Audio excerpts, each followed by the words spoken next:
बेहद स्वागत आप सभी का।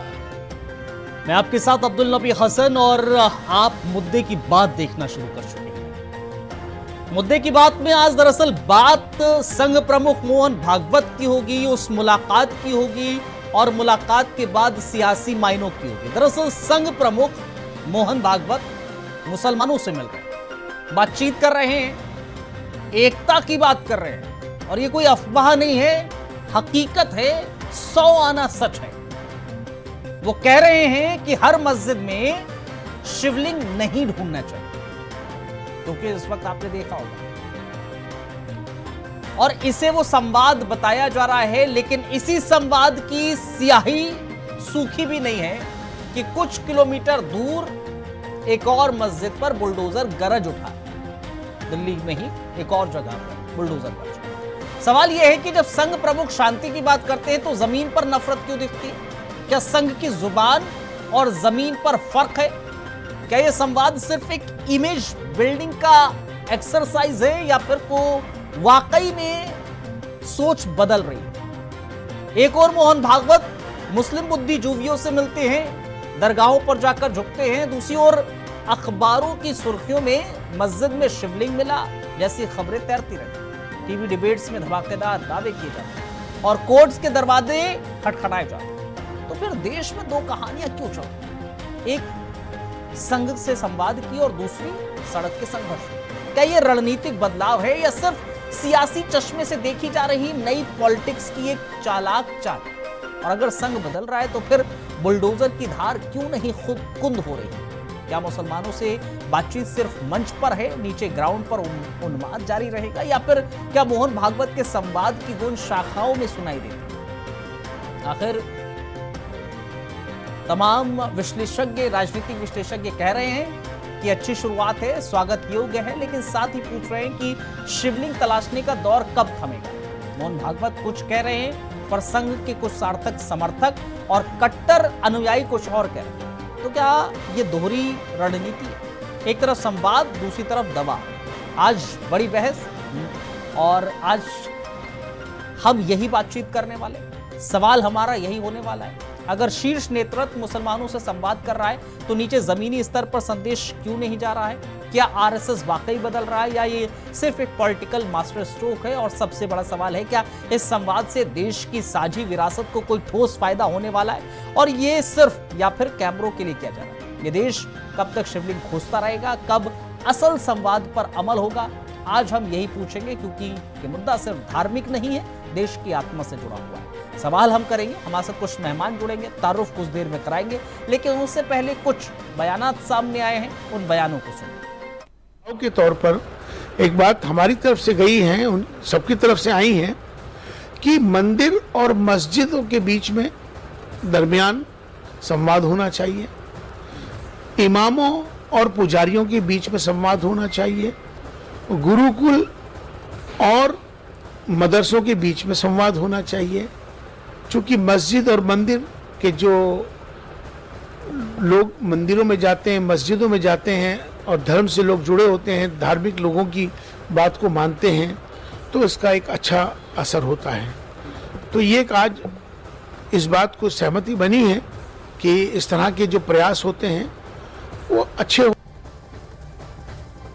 ये सारे उलमा पूरे हिंदुस्तान भर से आए हुए थे, उन्होंने अपनी बात, अपनी समस्याएं, अपनी चीजें रखी हैं और सिर्फ ये तय हुआ है कि अब सिर्फ प्यार मोहब्बत की बात होगी हिंदुस्तान में। फर्स्ट मीटिंग है वो इंद्रेश जी से हुई थी, ये फर्स्ट मीटिंग है हमारे डॉक्टर मोहन भागवत जी के साथ में, हम सब की पूरी, और जिसमें खासकर सबसे उनके नेतृत्व में मौलाना उमर इलियासी साहब चीफ इमाम, जो कस्तूरबा मार्ग मस्जिद जो है उसके इमाम साहब के नेतृत्व में हम लोग सब गए थे और बहुत अच्छी वातावरण और फैजा में बातचीत। पहली मुलाकात थी, कुछ शिकवे थे, कुछ गलतफहमियां थी, हमने हमारी शिकायतें रखी, उन्होंने उनकी शिकायतें रखी। उम्मीद है गलतफहमियां दूर होंगी, नजदीकियां बढ़ेंगी।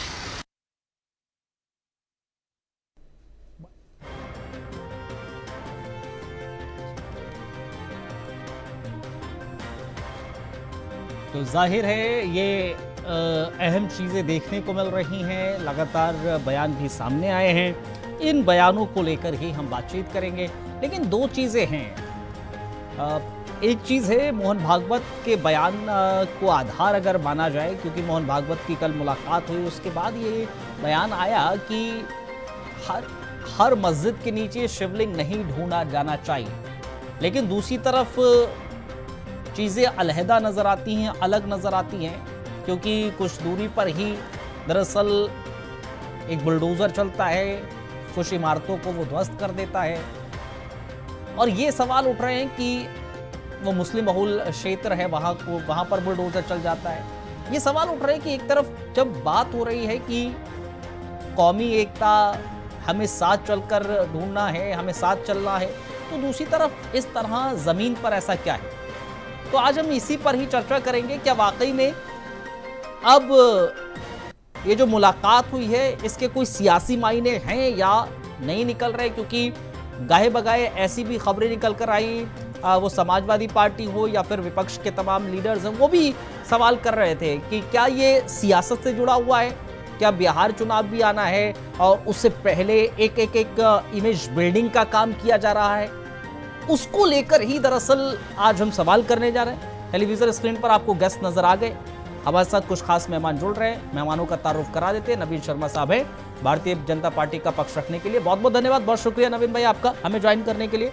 कांग्रेस का पक्ष रखने के लिए हमारे साथ इस वक्त आपको टेलीविजन स्क्रीन पर नजर आ रहा है अनिल शर्मा साहब है, बहुत बहुत धन्यवाद अनिल जी आपका भी हमारे साथ जुड़ने के लिए। और डॉक्टर अहलावत साहब है, अभिषेक अहलावत साहब, राजनीतिक विश्लेषक के तौर पर आपने इंडिया वॉइस पर इनको देखा है, बहुत बहुत धन्यवाद, बहुत शुक्रिया अहलावत साहब आपका भी हमें ज्वाइन करने के लिए। नवीन जी आपके पास ही आ रहा हूं। सबसे पहले अच्छी बात है मुलाकात हुई है और एक पॉजिटिव नोट पर मुलाकात हुई है, लेकिन इस मुलाकात के बाद सवाल उठना शुरू हो चुके हैं कि जो पॉजिटिव नोट पर बातचीत हुई है, क्या वाकई में वो बातचीत पॉजिटिव नोट पर हुई है या फिर उसको किसी सियासी पहलू के तरफ उसका रुख किया जा रहा है। विपक्ष ऐसा सवाल उठा रहा है कि भाई चुनाव के लिहाज से भी ये मुलाकात हुई है, एक इमेज बिल्डिंग का काम किया जा रहा है, वो डैमेज कंट्रोल का जिक्र किया जा रहा है। क्या वाकई में ऐसी है या फिर वाकई में ये मुलाकात एक पॉजिटिव नोट पर, किस तरह से इसको देखा जा सकता है? नमस्कार आपके चैनल को, आपके दर्शकों को और सभी बड़े भाइयों को नमस्कार। नमस्कार भाई। देखिए, आज एक बात जरूर करना चाहूंगा मैं कि जब हमारे माननीय मोहन भागवत जी ने एक संदेश देश के लिए दिया कि हम किसी धर्म जाति के विरोध में नहीं है, हम देश की राष्ट्रीयता के साथ चलने के काम करते हैं। हमारे भारत में सभी धर्मों का सम्मान है, ताकि दूसरे देश हमारे देश में धर्मों का विश्लेषण ना करें। और अगर देश के अंदर सारे धर्मों का सम्मान हो, सारे जातियों समुदाय का सम्मान होता है, तो इसमें विपक्ष को तकलीफ क्या है? अगर आज उन्होंने हमारे देश के मौलानाओं से मुलाकात की, इमामों से मुलाकात की, तो ये बहुत अच्छा सानिध्य है। जो विपक्ष हमेशा कहता है कि आप एक धर्म की बात करते हैं, आप एक धर्म पे चलते हैं, आप दूसरे धर्म के विरोध में हैं, तो ऐसा मुझे लगता है कि आज जो हमारे मोहन भागवत जी ने एक संदेश देश को दिया है कि भाई हमारे ऊपर जो इल्जाम लगते आए हैं वो बिल्कुल बेबुनियाद है। मैं तो सबको साथ में लेके चलने का काम कर रहा हूँ। जो कहीं ना कहीं दूसरे विपक्षी दलों का कहना है कि भाई आप तो सिर्फ एक धर्म की बात करते हैं, आप हिंदू की बात करते हैं और सनातन की बात करते हैं, तो मुझे लगता है इतनी सराहनीय मुलाकात हुई है, सबको अपने बात रखने का विचार एक मंच मिला है, तो मुझे लगता है विपक्ष को भी इसको कहीं ना कहीं स्वीकार करना चाहिए और उसमें साथ देना चाहिए। ठीक है, अनिल शर्मा साहब आ रहा हूं। ठीक है, पॉइंट आया आपके पास। विपक्ष को स्वागत करना चाहिए इस पूरे मुलाकात का, क्या वाकई में स्वागत योग्य ये मुलाकात है अनिल शर्मा जी आपके मुताबिक? अब्दुल जी, अच्छी पहल है, सामाजिक समरसता होनी चाहिए, लेकिन क्या ये केवल मुलाकात तक सीमित रहेगी और बीजेपी के मंचों से खुलेआम मुसलमानों को गरियाया जाता रहेगा, तो इस पर क्या कहेंगे? आप देख लीजिए, मुस्लिम समुदाय से इनकी नफरत खुलकर सामने, जब भी कोई मामला होता है मुस्लिम समुदाय के ऊपर आक्षेप लगते हैं, और जब इन्हें वोट की जरूरत होती है तो पसमानदा मुस्लिमों के नाम पर मुसलमान याद आते हैं, 3 तलाक पर मुसलमानों के याद आते हैं कि उनके वोट चाहिए होते हैं। मोहन भागवत जी एक बहुत अच्छे व्यक्ति हैं, उनकी पहल अगर सकारात्मक रही तो बहुत अच्छी पहल होगी, लेकिन क्या इसको वास्तव में क्रियान्वित किया जाएगा? क्या इसका मूर्त रूप होगा? प्रश्न यहां पर उठता है, क्योंकि ये लोग, इनकी कथनी करनी में बीजेपी की में बहुत बड़ा अंतर है। अच्छा, एक तरफ आरएसएस प्रमुख कुछ कहते हैं और बीजेपी के नेता कहते हैं हमें आरएसएस की आवश्यकता नहीं है, उनकी बात को मानने को तैयार नहीं होते हैं। ऐसी कंडीशन में ये समरसता कैसी होगी? ठीक है, पॉइंट आया। मैं जरा एक पहला रिएक्शन अभिषेक जी से भी ले लेता हूं। डॉक्टर अभिषेक अहलावत, जरा मोहन भागवत साहब कह रहे हैं कि हर मस्जिद के नीचे शिवलिंग नहीं ढूंढना चाहिए, लेकिन दूसरी तरफ क्या आपको लग रहा है कि जमीन पर वाकई में जो बयान मोहन भागवत ने दिया है, संघ प्रमुख ने दिया है, वो जमीन पर हो रहा है वैसा? देखिए, बीजेपी की सरकार ने नबी भाई जो आज तक काम किया है उससे ये तो समझ में आता है कि बीजेपी की सरकार मुस्लिम विरोधी नहीं है। ठीक है, ये मेरा पर्सनल आकलन है, उसका मैं कारण बताता हूँ। जब से बीजेपी की सरकार देश में आई, या फिर हम अपने उत्तर प्रदेश में देखें, तब से हिंदू मुस्लिमों में 99% तक की, मामूली छुटपुट घटनाओं में भी 99% तक की कमी आ गई। हाँ, ये बात फैक्ट है कि मुस्लिम समुदाय को आज भी बीजेपी पे या आरएसएस पे भरोसा नहीं है, क्योंकि पहले जो है इस तरह की बातें कुछ लोग कह दिया करते थे, जिसकी वजह से अविश्वास की स्थिति थी। अच्छा, आज एक बात मेरे को ऐसा लगता है कि आरएसएस को भी ये समझना है, बीजेपी को भी ये समझना है, और जितने भी राइट विंग और हिंदूवादी लोग हैं उनको ये समझना पड़ेगा कि मुसलमान जो इस देश का है उसे आप अरेबियन सी में नहीं फेंक सकते। उनके साथ किसी ना किसी तरीके से आपको सामंजस्य बैठाना पड़ेगा, उनके साथ एक वार्तालाप बनाना पड़ेगा। शायद इसी वजह से मोहन भागवत जी ने ये इनिशिएटिव लिया कि वो आरएसएस के सबसे बड़े अधिकारी हैं। जब वो ही इस चीज शुरू करेंगे कि भाई मुस्लिम उलेमाओं के साथ वो बैठे, उनके साथ वार्तालाप किया, देखिए बातचीत से ही हल निकलता है। जब वो इनको थोड़ा सा समझे और थोड़ा सा ये उनको समझे, तो तभी आपस में समझौता बन पाएगा। ये शुरुआत उनकी स्वागत योग्य है। अब आपका सवाल ये था कि धरती पे उतरेगा या नहीं। ठीक है, दुख की बात यह है कि दोनों ही स्पेक्ट्रम में, आप लेफ्ट में चल जाएं या मुस्लिम फंडामेंटलिस्ट में चल जाएं, कुछ ऐसे लोग दोनों तरफ हैं जो नहीं चाहते कि आपस में प्रेम हो। ठीक है, इन लोगों को काउंटर करने के लिए इस तरह के कदमों को आगे और बढ़ाना पड़ेगा, इसमें बाकी राजनेताओं को भी आना पड़ेगा। परंतु एक चीज मैं जोड़ना चाहूंगा, जहां वो ये कहते हैं कि हर मस्जिद के नीचे शिवलिंग नहीं ढूंढना चाहिए, ठीक है, मैं इस बात से सहमत हूं। परंतु मथुरा, काशी, ज्ञानवापी, ये सब हिंदुओं को मिलने चाहिए, मैं ये भी कहता हूं, उनकी इस बात से इसलिए मैं सहमत हूं। नहीं, अब वहीं पर यही बात पे ही तो सर अभिषेक भाई वो आ गई ना, दो बातें आ गई ना इसमें। मैं नवीन जी के पास इसी बात को लेकर जा रहा हूं। नवीन भाई जरा बताइए ना, ये दो बातें आ गई ना। एक तरफ अभिषेक भाई ने वो कहा कि मुस्लिम समुदाय से तालमेल वो नहीं बैठ पाया है, अभी भी सरकार का क्या वाकई में ऐसी स्थिति है? क्या अभी भी मुस्लिम जो समुदाय है वो भरोसा नहीं जता पा रहा है सरकार पर? क्या ऐसी भी स्थिति है? क्योंकि मैं अगर पर्सनल व्यू मेरा देखिए तो मुझे ऐसा नहीं लगता है। मेरा मानना है कि नहीं, ऐसा नहीं है, लेकिन अभिषेक भाई का मानना है कि ऐसा है। तो ये दो व्यू अभी यहां पर नजर आ रहे हैं। अब मैं आपसे वही चीज जानना चाह रहा हूं नवीन भाई, क्या वाकई में ऐसी स्थिति है कि वो भरोसा नहीं जीत पाई है सरकार अभी भी मुस्लिमों का या फिर अल्पसंख्यकों का, और ये भरोसा जीतने के लिए संघ ने पहल की है? और अगर ये संघ ने पहल की है तो जमीन पर आखिर कैसे वो उतरेगा कि हर मस्जिद के भीतर आपको, हर मस्जिद के नीचे आपको शिवलिंग नहीं ढूंढना है? देखिए, मैं बड़े भाई हैं अभिषेक जी, और उनका तर्क अपना है, और वो मुझे लगता है सोने की तरह बिल्कुल खंगाल के अपने तर्क को रखते हैं। उनका स्वागत है। सभी जितने भी हमारे प्रवक्ता हैं सभी के अपने अपने तर्क हैं, जाहिर है। देखिए, आज मैं भारतीय जनता पार्टी की बात करूं, हमारी डबल इंजन की सरकार यूपी में और आपके केंद्र सरकार में हमारी भाजपा सरकार है। आज आपको मैं एक बात बता दूं, अल्पसंख्यक परिवारों के लिए जितना हमारी भाजपा सरकार ने किया, इससे पहले ना कांग्रेस सरकार ने कभी किया है, और सिर्फ उन्होंने इनको यूज किया है, प्रयोग किया, इनके वोटों को प्रयोग किया है। इनको शिक्षित करने का काम, 3 तलाक का काम किसने किया? भारतीय जनता पार्टी केंद्र सरकार ने योजना चलाई। क्या हमारी योजनाएं किसी मुस्लिम परिवार को नहीं मिलती? क्या घर हमारे मुस्लिम परिवारों को नहीं मिले? तो अगर ये कहना है तो मुझे लगता है गलत कहना है, क्योंकि भारतीय जनता पार्टी आज की डेट में सभी धर्मों के सम्मान के लिए काम करती है। ठीक और है। वो यहाँ पर ये सोच के काम नहीं करती कि ये मुस्लिम लेकिन मजहब है, अब कि हम ये मुस्लिम को कैसे इजाजत करेगी? देंगे। मोहन भागवत संघ प्रमुख के बयान को किस तरह से देखेगी, जो कहा है उन्होंने कि हर मस्जिद देखिए, के नीचे आप शिवलिंग नहीं ढूंढ सकते? तो जो अभिषेक की जी कह रहे हैं कि भाई मथुरा काशी वो तो हमें मिलना ही चाहिए, वो तो सनातन को मिलना ही चाहिए, आखिर अब उसको कैसे आप अलग करेंगे, कैसे ढूंढेंगे? देखिए, मथुरा काशी का मामला न्यायालय में है और हम लोग अभी उस पर न्यायालय में जब कोई चीज चली जाती है या विचाराधीन, कोई ठीक है। मुकदमा चलता है तो उस पर हम कोई अपना कमेंट करें ना करें, मुझे लगता नहीं करना चाहिए। बाकी सनातन धर्म की जितनी भी चीजें हमारी आज जो प्रज्वलित चीजें निकल रही हैं, जो मस्जिद की बात हो रही है, आप देखिए कि जब मस्जिद की बात आती है तो मस्जिद जहां पर समय से पूर्व बनी है और सही बनी है तो वहां तो कोई हमारा बुलडोजर सरकार की नहीं चल रही, ना वहां खुदाई हो रही है। हाँ, पुरातत्व विभाग जब एएसआई अपनी रिपोर्ट देता है तो वो किसी तथ्य और आधार पे देता है, ऐसे नहीं किसी मस्जिद की खुदाई शुरू हो जाती है।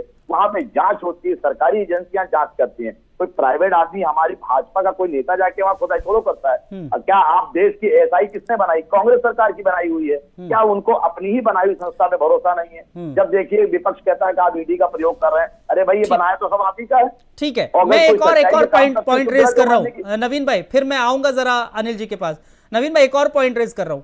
एक तरफ आप कह रहे हैं कि तालमेल बनाकर रखना, दूसरी तरफ तमाम ऐसे लीडर्स हैं, उसमें मैं भारतीय जनता पार्टी के लीडर्स की ही जिक्र करूंगा, उनके मुस्लिम विरोधी या अल्पसंख्यक विरोधी बयान नहीं आते, कैसे वो तालमेल बैठ पाएगा?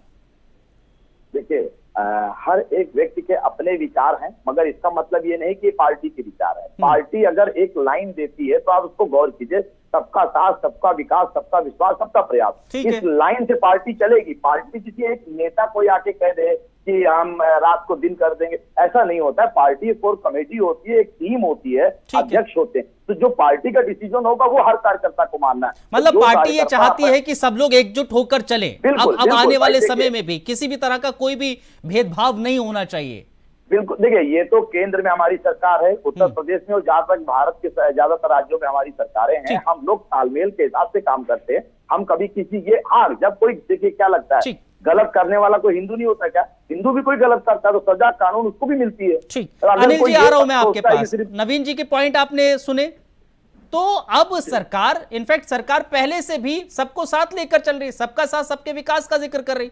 मोहन भागवत साहब ने जो बयान दिया है, हर मस्जिद के नीचे शिवलिंग नहीं अब ढूंढना चाहिए, वो नहीं ढूंढेंगे, लेकिन अगर कहीं गलती है, कहीं खराबी है, तो वहां तो करा ही जाएगा ना, वहां पर बुलडोजर चले गई। अगर निर्णय कोई लेगा तो आदेश कोई आएगा कोर्ट का या फिर एनजीटी का, तो निर्णय तो लिया ही जाएगा ना। जी अब्दुल भाई, मैंने बड़ा अच्छा गंभीरता से सुना है,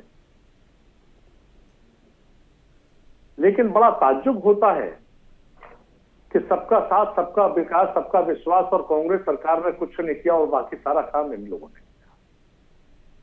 2017 का चुनाव था, सभी को याद होगा। 2017 के चुनाव में भारतीय जनता पार्टी के मंचों से बाकायदा घोषणा होती थी भाषणों में कि हमने उत्तर प्रदेश में एक भी मुसलमान को टिकट नहीं दिया और मुसलमान ये पर भरोसा नहीं। अपनी अंदरूनी गणना है। सुन लीजिए नवीन भाई, आप मुसलमान को लेकर टारगेट कर रहे हैं, गलत कर रहे हैं। इसी पार्टी ने कितने मुस्लिम भाइयों को राज्यसभा भेजा है, आपके नहीं ये देख रहे हैं। सुन लीजिए, आप सुनना नहीं चाहते, कितने यही बात रहेंगे। हमारे नवीन भाई अगर इसी तरह से चलेगा तो हम बीच में फिर आपके बोलेंगे, फिर आप नहीं बोल पाएंगे। सुन लीजिए, पहले गंभीरता सुनिए, हमने गंभीरता। बोलिए अनिल जी कंप्लीट कीजिए, अनिल जी बात कंप्लीट कीजिए। 17 के चुनाव में स्पष्ट उत्तर प्रदेश के अंदर ये हुआ कि कई मंचों से ये घोषणाएं हुई और जो प्रत्याशी थे उनके पास जो बड़े बड़े लीडर थे, उन्होंने कहा कि हमने किसी मुसलमान को टिकट नहीं, हिंदुत्व के नाम पर पूरे उत्तर प्रदेश से वोट मांगा और उत्तर प्रदेश से वोट मांगने के बाद इनकी सरकार 17 में बनी। 14 साल का वनवास खत्म हुआ और वनवास खत्म होने के बाद जब सरकार बनती है तो सबसे पहले वक्फ बोर्ड के मिनिस्टर के रूप में मोहसिन रजा जी को बनाया जाता। अच्छी बात है, बनाना चाहिए। हमने एक डिबेट के दौरान इनके एक विधायक थे, उससे जब सवाल किया, जब आपने पूरे उत्तर प्रदेश की आवाम से वोट मांगा हिंदुत्व के नाम पर और मुसलमानों पर भरोसा नहीं था, फिर मुसलमान को मिनिस्टर क्यों बनाया? तो बोले कि मुसलमान ही वक्फ बोर्ड के लिए चाहिए था। हमने कहा जब समाजवादी पार्टी के सरकार में कुंभ मेले का मिनिस्टर मोहम्मद आजम खां हो सकते थे तो यहाँ भी कोई हिंदू हो सकता था। फिर आपने कौन सा तरीका अपनाया? एक तरफ मुसलमानों से नफरत है और एक तरफ आप मिनिस्टर बना रहे हो, ये डबल गेम क्यों? तो जवाब उनके पास नहीं था। नहीं, क्योंकि वो पार्टी का अपना निर्णय है ना सर। जी जी बिल्कुल, पार्टी का अपना निर्णय है, लेकिन जनता के बीच में जो प्रश्न है ना कि ये जो संदेश देना चाहते हैं उसमें मैं ना सुन लीजिए अब्दुल भाई, ये आज जो संदेश देना चाह रहे हैं मोहन भागवत जी के माध्यम से, बहुत अच्छे व्यक्तित्व है मोहन भागवत जी, कि सारे लोग हिंदू मुस्लिम सब एक नजर आए।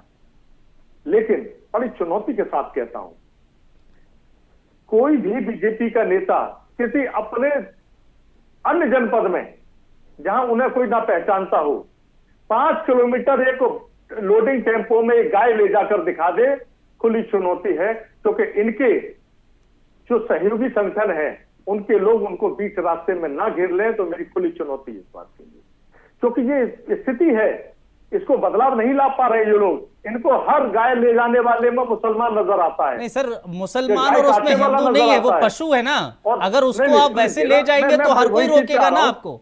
उसमें नहीं, वो पशु है लेकिन उसे गाय काटने वाला मुसलमान नजर आता है। नहीं तो वो तो रोकेंगे ना। अगर वहां अब्दुल होगा या फिर अनिल होगा, वो तो रोकेंगे उनको ना सर। होने के बाद उसे ऐसे शब्दों से नवाजा जाता है जिन्हें अपशब्द कहा जाता है मुस्लिमों के प्रति। ठीक है डॉक्टर अभिषेक अहलावत, आइए जरा इस पर टिप्पणी कीजिए अपनी। जी आपने जैसे कहा, अभिषेक अहलावत ने भी कहा कि देश में जो है गौ रक्षकों को माननीय प्रधानमंत्री ने भी गुंडा कहकर संबोधित किया था। तो अनिल शर्मा जी तो उन्हीं की बात को आगे बढ़ा रहे हैं और बीजेपी की पार्टी को इस बात को मानना चाहिए कि गौरक्षक गुंडे हैं, क्योंकि माननीय प्रधानमंत्री जी ने भी इसके प्रति बड़ी दुख प्रकट किया था। और अनिल शर्मा जी, मैं आपको बता दूं, धरती पे हालत अलग है, किसी गौरक्षक को बीजेपी का कोई संरक्षण नहीं। अब आते हैं इस पे कि गौरक्षा, देखिए भारत में मेजोरिटी सनातन से अवलंबी, चाहे वो सिख हो, जैन हो, कुछ भी हो, यहाँ तक कि जो मुस्लिम भी हैं मैक्सिमम, वो भी गाय को एक आप अपनी कुरान से और हदीसों से ले सकते हैं, गाय को वहां पे भी पवित्र जीव ही बताया गया और उसके मध्य को वहां पे भी गलत बताया गया। परंतु यहाँ पे कुछ ऐसे लोग हैं जो भाईचारा हिंदू मुस्लिमों के बीच में खत्म करना चाहते हैं और जो गायों को केवल इसलिए काटते हैं क्योंकि उन्हें दिखाना होता है, एक वातावरण खराब करना होता है। तो उनके ऊपर कार्रवाई अगर होती है तो होनी चाहिए, इसमें कोई बुराई नहीं। और जाहिर है ऐसे पूरे मामलों में कार्रवाई अगर हो रही है तो कोई दिक्कत नहीं है। और पहली बात यह है कि अगर कोई भी पशु कोई भी ले जा रहा है, किसी गलत मकसद से ले जा रहा है, वो हिंदू है, मुसलमान है, सिख है, ईसाई है, उसको तो रोका जाएगा, पूछा जाएगा कहां ले जा रहे हो, कहां नहीं ले जा रहे हो। अगर वो गलत मकसद से ऊपर तो कुछ भी नहीं है, जाहिर है गलत मकसद से ले जा रहा है तो उस पर कार्रवाई की जाएगी। अधिकार इन संगठनों को नहीं, प्रशासन को, पुलिस प्रशासन रोके ना। अनिल जी सर, वो पुलिस प्रशासन को इत्तला करते हैं ना उसको लेकर, जिम्मेदारी के। हाँ, वो उसके बाद पुलिस प्रशासन ही आता है ना, इत्तला तो की जाती। अगर कहीं कोई एक्सीडेंट होता है आप खुद जाते हैं ना बचाने या फिर नहीं, फिर उसके बाद पुलिस को फिर हम इन्फॉर्म करते हैं ना। बहरहाल इतनी पिटाई कर दी जाती है कि लहूलुहान कर दिया जाता है। ठीक है, बहरहाल मैं अपने टॉपिक पे आता हूं, लेकिन मैं जरा नवीन जी आपसे ये जानना चाह रहा हूं कि जब जिक्र सब एकता का होता है, वही मेरा फिर से सवाल घूम फिर के वहीं पर आ जाएगा कि जब एकता का जिक्र हो रहा है, संघ प्रमुख मोहन भागवत जब इस बात का जिक्र कर रहे हैं तो क्यों? क्योंकि AIMIM की तरफ से भी तमाम सवाल किए गए, विपक्ष की तरफ से सवाल किए गए, तो क्यों ऐसा होता है कि मस्जिदों को फिर से टारगेट किया जा रहा है, कुछ ऐसी चीजों को टारगेट किया जा रहा है, मज़ारों को टारगेट किया जा रहा है? आखिर क्यों उनको स्पेसिफिक टारगेट किया जा रहा है? क्या इस संदेश के बाद उस टारगेट को बदल दिया जाएगा? मैं ये जानना चाह रहा हूं। देखिए, आज मैं एक बात आपके चैनल के माध्यम से जरूर कहना चाहूंगा। मेरे वरिष्ठ जन यहाँ बैठे हुए, एक छोटी सी बात है कि आपने मस्जिदों को देखा है कि उनपे बुलडोजर चले, मगर आपने ये नहीं देखा कि वो सरकारी जमीनों को उन्होंने बना के रखा हो। तो ये तो गलत है ना। अगर कोई जांच में एक सरकारी जमीन पे मस्जिद भी हो या मंदिर भी हो, अगर सरकारी जमीन को कब्जा करने के बाद आप उससे कुछ निर्माण करते हैं तो वो तो जो प्रावधान है सरकारी उसको निभाना पड़ेगा। उस पर आप सरकार को दोष देना बेकार कर रहे हैं। भाई आज की डेट में जो मस्जिद का टारगेट जो बता रहे हैं कि बुलडोजर, आप देखिए ना कर रहे हैं, ये क्या कर रहे हैं। जो जमीन गांव के बाहर सरकारी होती थी उस पर इन्होंने मजारे बना ली। आप ये कैसा, ये कौन से देश में है कि आप सरकारी जमीन पर अपनी मस्जिदें बना लीजिए। अरे भाई आपको थोड़ा सा जानकारी लेनी चाहिए। लेखपाल होता है गाँव में, शहरों में नायब तहसीलदार है, इसलिए आप पता कीजिए कौन सी जमीन है। अगर आपको कोई भी धार्मिक स्थल बनाना है, धार्मिक स्थल बनाने का मतलब ये है कि आप कहीं भी गए अपना ईंटा रख दिया और चालू हो गए, ऐसा नहीं होता सर। हिंदुस्तान के अंदर कानून है, कानून को वरीयता मिली हुई है। सरकारी जमीन पर कब्जा अगर आप करते हैं, मस्जिद बनाते हैं, मैं कहता हूँ मंदिर भी बनाते हैं, तो भी गलत है, उसको भी कानून स्थानांतरित करती है। भाई आप कागज दिखाइए ना, जब सर्वे हुआ उत्तर प्रदेश के अंदर, मस्जिद का कागज दिखाइए, तो कितनी मस्जिदों के कागज दे पाए इमाम और मौलाना भाई लोग? नहीं दे पाए। तो जब आपके पास कागज नहीं है जमीन का, तो आप कोई भी निर्माण कर देंगे, किसी भी चौराहे पे बना देंगे मस्जिद, ऐसा नहीं होता है। और उसका इल्जाम आप गवर्नमेंट पे लगा रहे हैं कि मस्जिदों को टारगेट कर रहे हैं। सर आप मस्जिद पे कोई टारगेट नहीं कर रहा। हमारे देश में सभी धर्मों का सम्मान करने का काम हर एक भारतीय का है, और हम सब, हमारे भारत के प्रधानमंत्री भी सम्मान करते हैं। मगर कोई गलत जमीन पे अगर बनाता है, सरकारी जमीन पे बनाता है, तो वो तो भाई गलत है। उसके लिए तो कानून बना है ना। अगर कानून वो अपना काम कर रहा है तो उसमें आप सरकार पे इल्जाम लगाते हैं कि आप मस्जिदों गिरा रहे हैं। अरे सर हम किसी की मस्जिद नहीं गिरा रहे हैं ना, हम किसी का मंदिर गिरा रहे हैं। हमारे कहने का मतलब है कि सरकारी जमीन है, आपको खुद पता होना चाहिए कि हम सरकारी जमीन का प्रयोग सरकार अपने, लेकिन क्या ये मीटिंग कहीं वोट बैंक के लिए तो नहीं है? आने वाले चुनाव में एक वोट बैंक को आप अपनी ओर फिर से खींचने की कोशिश कर रहे हो? जो कहा था मैंने शुरुआत में, डैमेज को कंट्रोल करने की कोशिश कर रही है। देखिए देश आज पूरी तरह से जागृत है, और वोट बैंक अपनी जगह है, और हम धर्म और समस्या की जो बात करते हैं वो सम्मान की बात है। वोट देने का हर एक भारतीय का अपना विचार मंच है, वो कभी भी अपना जाके किसी के भी वोट दे सकता है। क्या मोहन भागवत जी ने ये बात कही, क्या आप भाजपा को वोट दीजिए? इस मुलाकात में कहीं उन्होंने भाजपा का नाम लिया? नहीं लिया। फिर उन्होंने एक हिंदू मुसलमान, जैसे आज के हिंदुस्तान में लोग कहते हैं कि आरएसएस मुस्लिम विरोधी है, ये गलत सोच है ना। ठीक है अनिल जी, क्या आपको लगता है कि ये वोट बैंक को लेकर तो नहीं कोई ये मीटिंग थी आने वाले समय के चुनावों को देखते हुए? अब्दुल भाई आपने बड़ा तीर निशाने पर लगाया है। बोलिए बोलिए। ये केवल वोट की राजनीति है। मैं आपको बहुत अच्छे से बता दूं कि जहां इनको, बीजेपी को बहुत बड़ा घमंड हो गया था और बड़ा जोर शोर के साथ 400 पार का नारा देते चले, उत्तर प्रदेश में 80 की 80 सीटों पर दावा था, और वहीं जब ये 2 बैसाखियों पर टिके और आने वाले समय में एक आगाज इनको हुआ, क्योंकि प्रशासन तंत्र में जो व्यवस्था होती है, इनका जो संगठन है वो इंगित कर देता है क्षेत्र स्तर पर कि यहां से क्या स्थिति बनने जा रही है। अच्छा, 400 पार का नारा देते उस वक्त ही पेशो पेश में थे, बहुत अच्छी पोजीशन पे थे कि 400 पार हो जाएगी, लेकिन 400 पार ना होकर ये 240 के आसपास सिमट कर रही। ठीक है, मतलब आप भी और अब स्थिति वो है कि इनको किसी तरह से सत्ता बनाए रखनी है, और सत्ता बनाए रखने के लिए इन्हें किसी न किसी प्रकार से वोट चाहिए। ठीक है, क्लोजिंग कमेंट में लेना चाहूंगा डॉक्टर अभिषेक, क्योंकि मेरे पास समय आज थोड़ा कम है। डॉक्टर अभिषेक अहलावत, आपसे क्लोजिंग कमेंट लूंगा। जो मैंने दोनों से सवाल किया, क्या वोट बैंक को लेकर भी ये मुलाकात आपको लगती है?